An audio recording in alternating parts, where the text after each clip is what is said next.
शाम के 7 बज रहे। नमस्कार, न्यूज 24 पर आप देख रहे हैं सबसे बड़ा सवाल। आपके साथ में हूं मानक गुप्ता। कांग्रेस पार्टी ने आज प्रधानमंत्री पर अब तक का सबसे तीखा हमला बोला।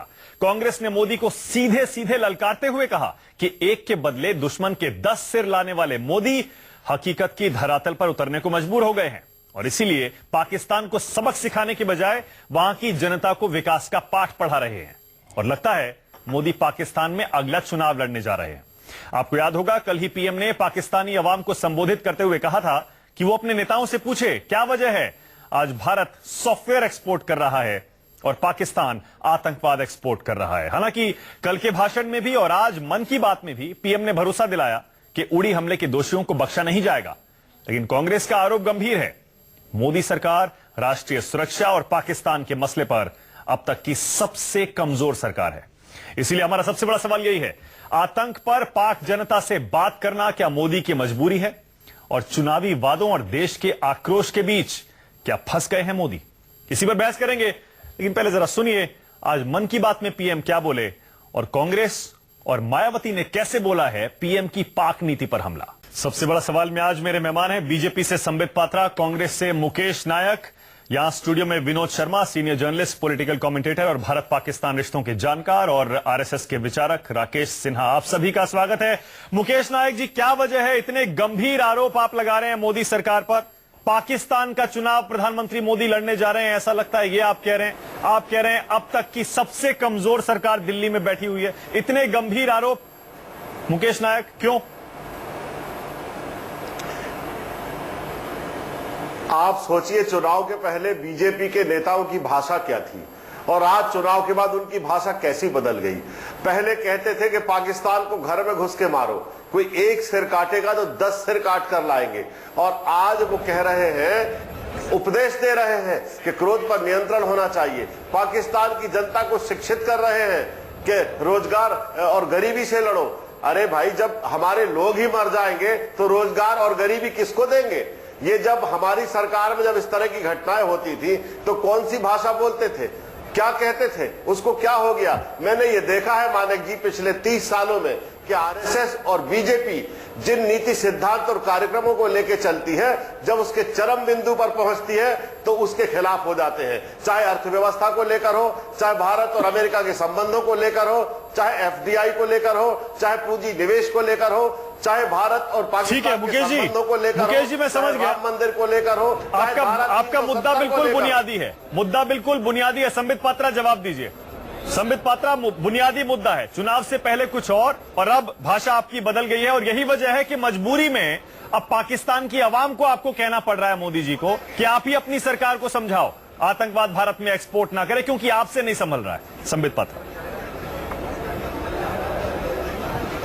मानक जी थोड़ा वक्त दीजिएगा, क्योंकि हमारे सरकार को लेकर प्रश्न उठा है। मैं बहुत ही तफसील से समझाना चाहूंगा और मैं बिल्कुल तू में नहीं पढ़ना चाहूंगा, लोगों को डायरेक्टली में कहना चाहूंगा। पहली बात, कल जो केरला में, मैं भी अभी उसी स्थान पे हूं जहां मोदी जी ने अपना भाषण दिया था, और कल जब मोदी जी ने अपना भाषण दिया उन्होंने किन बिंदुओं का स्पर्श किया? पहली बात, मोदी जी ने ललकारा और कहा कि देखो, ये जो 18 हमारे जवान शहीद हुए हैं, इनकी शहादत व्यर्थ नहीं जाएगी। मैं कसम खाता हूं और मैं कहता हूं कि इनके शहादत का बदला लिया जाएगा। बहुत डायरेक्ट था कि बदला लिया जाएगा। अब मानक जी आप भी जानते हैं बदला कैसे लिया जाएगा, कोवर्ट ऑपरेशन क्या होगा, ओवर्ट ऑपरेशन क्या होगा, ये तो अभी डिक्लेयर नहीं किया जाएगा, ये करना भी नहीं चाहिए।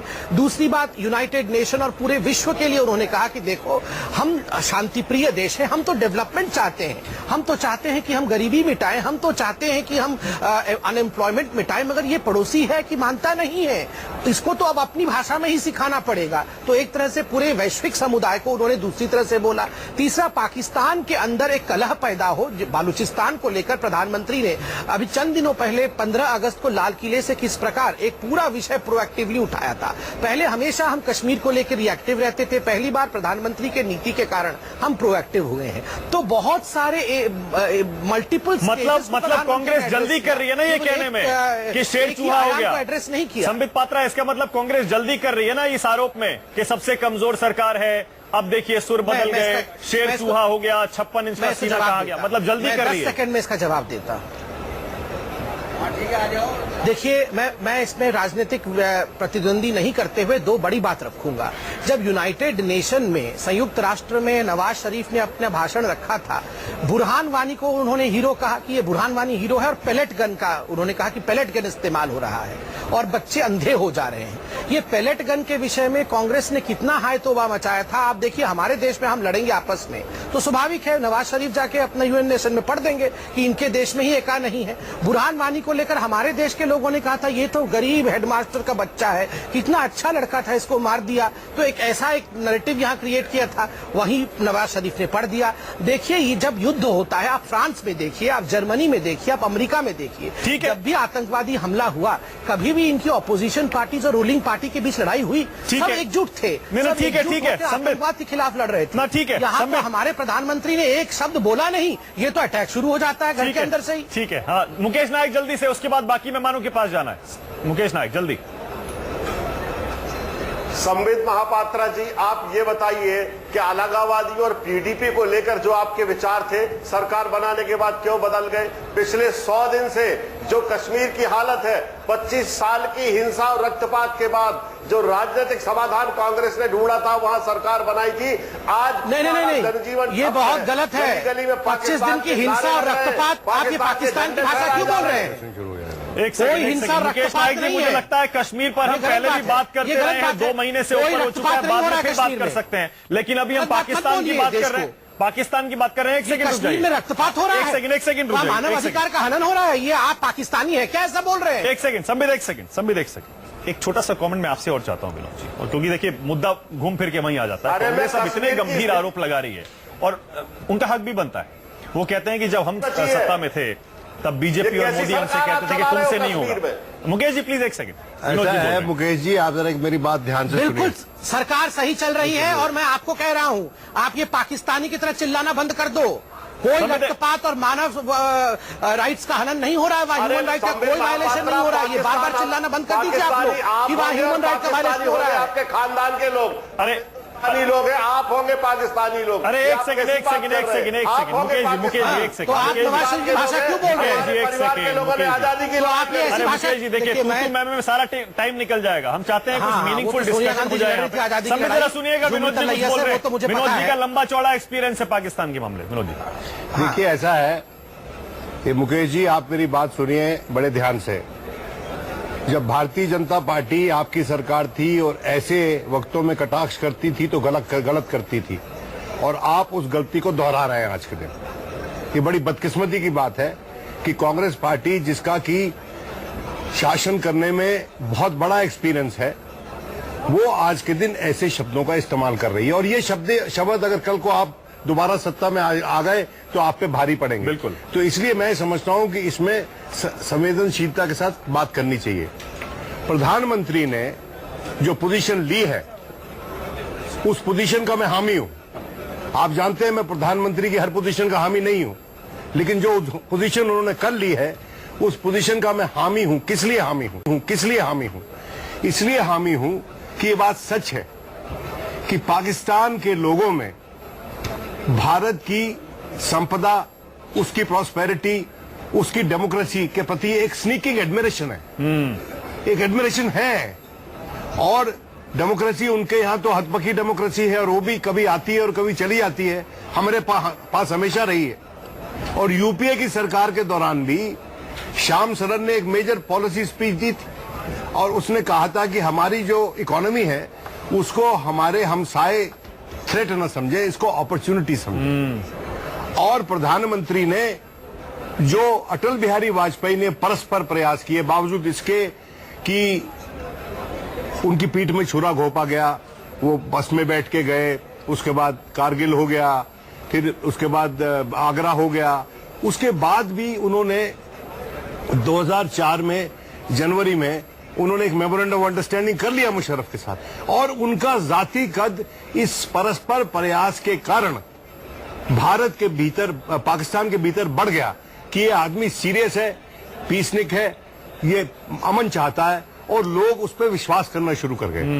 ये बहुत जरूरी है हमारे दोनों मुल्कों में कि हमारी लीडरशिप में उनका विश्वास हो और उनकी लीडरशिप में हम में विश्वास हो। प्रधानमंत्री ने एक पहल की है पता नहीं वो किस हद तक ले जाएंगे इस पहल को, क्योंकि राजनीतिक प्रेशर आते रहते हैं। और मैं आपको एक बात बताऊं, लड़ाइयां जनता के दबाव में होती हैं। कांधार जनता के दबाव में हुआ था, कांधार गलत फैसला था, लेकिन जनता के दबाव में हुआ। लेकिन विनोद जी, ये कहना थोड़ी है कि विनोद जी, लेकिन जनता का दबाव तो इस समय ऐसा लग रहा है कि पाकिस्तान को सबक सिखाना है, मिलिट्री एक्शन होना है। अरे देखिए, अगर हम जनता को पे छोड़ेंगे तो हमें गवर्नमेंट सिलेक्ट करने की क्या जरूरत है भाई? हमने गवर्नमेंट क्यों इलेक्ट की है? हम गवर्नमेंट इसलिए इलेक्ट करते हैं जो बेस्ट डिसीजन हो। देखिए, गवर्नमेंट इसलिए इलेक्ट करते हैं कि भाई जो संवेदनशील मुद्दे हैं, जिसपे जनता को पर्याप्त जानकारी नहीं है, उस पे फैसले सरकारें लेती हैं और सरकारें दिशा निर्देश करती हैं, जो कि मोदी जी ने किया है। मोदी जी ने जनता के आक्रोश को एक क्रिएटिव डायरेक्शन देने की कोशिश की है, भारत में भी और पाकिस्तान में भी, और मैं इसको वेलकम करता हूं। लेकिन इसको बनाए रखें इस तर्ज को। अगर इस तर्ज में कुछ आगे आने वाले वक्तों में यूपी के इलेक्शन के नजदीक कुछ गड़बड़ हुई तो फिर हम करेंगे। राकेश जी, मैं इसी पे आ रहा था। विनोद जी ने बिल्कुल सही जगह छोड़ा है। राकेश जी, पॉलिटिकल रीजन ऐसा तो नहीं है कि संघ पर और सरकार पर भारी हो जाएंगे, और जाहिर है विपक्ष भी बार बार ललकार रहा है, आप खुद सुन रहे हैं कि 1 के बदले 10 शेर, 56 इंच का सीना। कहीं ये दबाव मोदी जी के ऊपर या सरकार के ऊपर आपको लगता तो नहीं भारी पड़ जाएगा? राकेश जी, देखिए, जब राष्ट्रीय हित का सवाल होता है तो षड्यंत्र सिद्धांत में हमें विश्वास नहीं करना चाहिए। कोई यूपी का चुनाव हो जाएगा, जनता का दबाव पड़ेगा, जनता का कोई महत्व नहीं है। मैं 3 बातें यहाँ कहना चाहता हूँ। मोदी जी के भाषण की व्याख्या उनके समर्थक और उनके विरोधी दोनों ही गलत तरीके से कर रहे हैं। मोदी जी ने आज वह किया जो 47 के बाद किसी प्रधानमंत्री ने नहीं किया। उन्होंने पाकिस्तान पार्टीशन को ही डिलेजिटिमाइज कर दिया। सीधे पाकिस्तान की जनता से बात करके कहा, तुम्हारी सरकार गलत है, तुम इसी देश के थे, भारत के थे, तुम्हारे पूर्वज एक हैं। एक बड़ा संदेश है, ये वैचारिक संदेश है पाकिस्तान की जनता को। एक दूसरी बात जो मोदी जी ने कहा है, ये देखिए, मोदी जी का एक अपने तरीका है। मोदी जी ने अपने उस तरीके से जिसकी आलोचना कांग्रेस करती थी, आप बर्थडे पार्टी में गए, आप वहां गए, पूरे विश्व में भारत की प्रतिष्ठा बढ़ी, पाकिस्तान को आइसोलेट कर दिया। कांग्रेस से एक सवाल मैं पूछता हूं, पाकिस्तान का तो एक एम्बेसडर है अब्दुल बासित, आपके यहाँ तो 1 दर्जन एम्बेसडर बैठे हुए हैं, मणिशंकर अय्यर जी, दिग्विजय सिंह जी, ये प्रो पाकिस्तानी एलिमेंट्स जो बैठकर एक दबाव क्रिएट कर रहे हैं देश में। आप पहले उन एम्बेसडर्स को बाहर कीजिए ना पार्टी से, फिर भारतीय जनता पार्टी गलत डायरेक्शन में जा रहे हैं। कहना चाहता हूं राकेश जी, गलत डायरेक्शन। तीसरी बात मेरी वो आपसे कह रहे हैं अपना वादा पूरा करो, आप कह रहे हैं कि आप ही की पार्टी के अंदर प्रो पाक एम्बेसडर हैं। नहीं, मैं अपनी बात किया था वो पूरा नहीं कर रहे। मैं अपनी बात पूरी कर लूं, देख मैं अपनी बात पूरी कर लूं। देखिए, इसमें भारत की 130 करोड़ जनता का यदि दर्द 18 अपने जवानों के शहादत पर है, तो यह दिखाता है कि भारत की राष्ट्रवाद कितनी सख्त है। हम 18 परिवारों के दुख को 130 करोड़ जनता से जोड़कर देख रहे हैं। और मैं सरकार से अपेक्षा करता हूं कि शांति की बात करने के साथ साथ पाकिस्तान को चाहे इंडस वैली रिवर ट्रीटी तोड़ना पड़े, चाहे पाकिस्तान को घेरना पड़े, पाकिस्तान पर आर्मी का अटैक करना पड़े, हमें वार के ऑप्शन को बंद नहीं करना चाहिए। वार हमारा पहली प्राथमिकता नहीं है, लेकिन वार का ऑप्शन समाप्त नहीं होना चाहिए। युद्ध अंतिम शस्त्र होता है। अंतिम शस्त्र हमेशा होता है। राकेश जी, राकेश जी, बंद तो कभी किसी ने नहीं किया। नहीं तो बंद किसी ने कभी नहीं किया। वो आज भी खुला है और वो हमेशा खुला रहना चाहिए जब दुश्मन पाकिस्तान जैसा हो। लेकिन राकेश जी सुन लीजिए, हाँ, जल्दी से कंप्लीट करिए राकेश जी, जल्दी से। हाँ, मैं इतना ही कहना चाहता हूं कि उरी में आकर पाकिस्तान ने भारत के धैर्य की, अमेरिका के सीनेट के धैर्य की, विश्व के समुदाय के धैर्य का तोड़ दिया। कब तक आतंकवादी छद्म युद्ध चल रहा है? अंततः पाकिस्तान का डिसइंटीग्रेशन ही ठीक है। राकेश जी, ठीक है, ठीक है। बार-बार पाकिस्तान को एक लेजिटिमेसी देने की ठीक है, ठीक है। राकेश जी, आतंकवाद का स्वरूप है वो। संघ की ये लाइन बहुत पहले से रही है। संघ की ये लाइन बहुत पहले से रही है। मुकेश नायक जी, छोटा सा कमेंट आपसे। मुकेश जी, आपको क्या लग रहा है, चुनाव से पहले जो बार बार बड़ी बड़ी बातें मोदी जी ने या प्रधानमंत्री ने या इस सरकार के मंत्रियों ने की, रूलिंग पार्टी जो अब है बीजेपी उसने की, क्या लग रहा है आपको अब उस तरह का वादा जो किया था वो पूरा होगा या वो ब्लफ था और ब्लफ ही रह जाएगा? मुकेश जी, देखिए मानक जी, चुनाव के समय माननीय मोदी जी ने जिस आक्रामकता से बात की थी पाकिस्तान के खिलाफ और आतंकवाद को रोकने के लिए जो उनका दृष्टिकोण था वो नरम पड़ा है, वो सॉफ्ट हुआ है। इससे देश में गुस्सा है। और सबसे बड़ी बात यह है कि पूरे सोशल मीडिया पर मुकेश जी एक सेकंड एक खबर आ रही है मेरे पास, वो देना बहुत जरूरी है। एक सेकंड रुक जाएगा मुकेश जी, ब्रेकिंग न्यूज आ रही है। इंडस वाटर ट्रीटी को लेकर प्रधानमंत्री मोदी ने कल बैठक बुलाई है, इसमें कोई बड़ा फैसला हो सकता है? विनोद जी कोई कमेंट आपसे? देखिए ऐसा है, यानी एक्शन तो हो रहा है। देखिए मेरी बात सुनिए, आप मेरी बात समझने की कोशिश कीजिए। और अगर इंडस वाटर ट्रीटी पे अगर कोई रिविजिटिंग की बात है, देखिए इट शुड बी रिविजिटेड, ये तो पाकिस्तान की डिमांड है, आप समझेंगे। लेकिन वो तो अपने फेवर में इसे सुनिए तो सही। इंडस वाटर ट्रीटी जो है वो वर्ल्ड बैंक ने ब्रोकर की थी, और इंडस वाटर ट्रीटी को अगर हम रिविजिट कर रहे हैं या हम स्क्रैप करना चाहते हैं, ये जो स्क्रैप करने की बात है ना, ये बिल्कुल अनर्गल है, ये कभी नहीं होगा। आप मुझसे आज लिख लीजिए। और दूसरी बात यह है कि अगर आप पानी रोकने की बात करते हैं तो फिर प्रधानमंत्री का जो आह्वान है वहां की जनता को, और मेरे दोस्त सिन्हा साहब जो हैं उनका ये कहना कि उन्होंने पार्टीशन को निगेट करते हुए डायरेक्टली जनता को रीच किया, देखिए ये विरोधाभास नहीं होना चाहिए किसी भी सरकार के बयानों में। और मैं बड़ी माजरत से, बहुत इज्जत से कहना चाहता हूं कि आरएसएस को ये दखलंदाजी बंद कर देनी चाहिए। प्रधानमंत्री मोदी के हाथ मत बांधो, उसको बासियत प्रधानमंत्री रहने दो, वो आपकी कठपुतली नहीं है, उसको मत बनाओ। ठीक है विनोद जी एक सेकंड, मेरे संवाददाता मनीष कुमार मेरे साथ जुड़ गए हैं। सिंधु नदी जल समझौता यानी कि इंडस वाटर ट्रीटी पर प्रधानमंत्री ने बैठक बुलाई है। मनीष क्या जानकारी है इसके बारे में? देखिए माना कि प्रधानमंत्री ने सिंधु जल समझौता जो है उस पे बैठक बुलाई है, और माना जा रहा है कि जो नदियों से जो पानी जो दिया जाता है कहीं ना कहीं उसकी समीक्षा की जा सकती है। लगातार ये चौतरफा मांग हो रही है सभी तरफ से कि पाकिस्तान को अगर सबक सिखाना है तो ये एक बड़ा जरिया हो सकता है कहीं ना कहीं। और आपको बता दें कि जो नदियां से पानी छोड़ा जाता है, जो जाता है पाकिस्तान, भारत 80% पानी जो है वो पाकिस्तान जाता है। भारत उन नदियों के पानी को कभी भी सही ढंग से खुद के लिए भी इस्तेमाल नहीं कर पाया, वो पानी जाता है पाकिस्तान। तो एक जरिया माना जा रहा है जिसके जरिए पाकिस्तान पर दबाव बनाने की कोशिश, इसी मद्देनजर प्रधानमंत्री ने बैठक बुलाई है। ठीक है मनीष, बहुत बहुत शुक्रिया। संबित पात्रा एक कमेंट आपसे। संबित, जैसे कांग्रेस भी कह रही है और राकेश जी भी एक अलग ही बात कह रहे हैं मिलिट्री एक्शन की जो ऑप्शन है वो खुली हुई है, वो बंद नहीं है अभी भी। लेकिन संबित, ये जो आप पहले बात कह रहे थे, हर तरफ से कार्रवाई हो रही है, अब इंडस वाटर ट्रीटी पर बैठक हो रही है और पाकिस्तान के लोगों से डायरेक्टली बात हो रही है, तो ऐसे में ऐसा तो नहीं कि वो जो आपका प्रमुख वादा था, एक के बदले 10 शेर, उसको कहीं नीचे करने, उसको कहीं डाउन प्ले करने की कोशिश है? संबित, देखिए मैं एक आपको फैक्ट यहां रख दूं। कल प्रधानमंत्री ने केरल की भूमि से यह कहा, और प्रधानमंत्री के कहने से पहले एक स्टेटमेंट गुलाम नबी आजाद साहब, जो कि कांग्रेस के बड़े लीडर हैं और मेरा मानना है शायद मुकेश जी से भी बड़े हैं, उन्होंने खुद एक स्टेटमेंट जारी किया था उरी के अटैक के ऊपर। और गुलाम नबी आजाद ने कहा था कि जिस प्रकार 2016 में चंद महीनों के अंदर 110 आतंकवादियों को, जो कि बॉर्डर क्रॉस करने की कोशिश कर, संपर्क टूट गया, कुछ तकनीकी खराबी है। संबित की आवाज हम तक नहीं आ रही है। देखिए मेरी बात सुनिए, इंडस वाटर ट्रीटी क्या है? जो वेस्टर्न रिवर्स हैं, चेनाब, झेलम और इंडस, वो पाकिस्तान का उस पर अधिकार है, और जो ईस्टर्न है वो हमारी है, रावी, ब्यास और सतलुज, उस पर हमारा अधिकार है। देखिए विशेषज्ञों का ये कहना है, अब विशेषज्ञों का सिन्हा साहब एक मिनट दे दें। विशेषज्ञों का ये कहना है कि अगर हम पानी रोकेंगे तो हमारे जम्मू में और श्रीनगर में फ्लड आ जाएगा। बिल्कुल, इस जम्मू और श्रीनगर में फ्लड आ जाएगा। को रोकने के खिलाफ तो सभी है। विनोद जी कह दूं, पाकिस्तान के प्रति सहानुभूति का कोई कारण नहीं है। देखिए मेरी बात सुनिए सिन्हा साहब, आपने दूसरी बार मेरी देशभक्ति पे उंगली उठाई है, आपने दूसरी बार उठाई है, ये मत करें आप।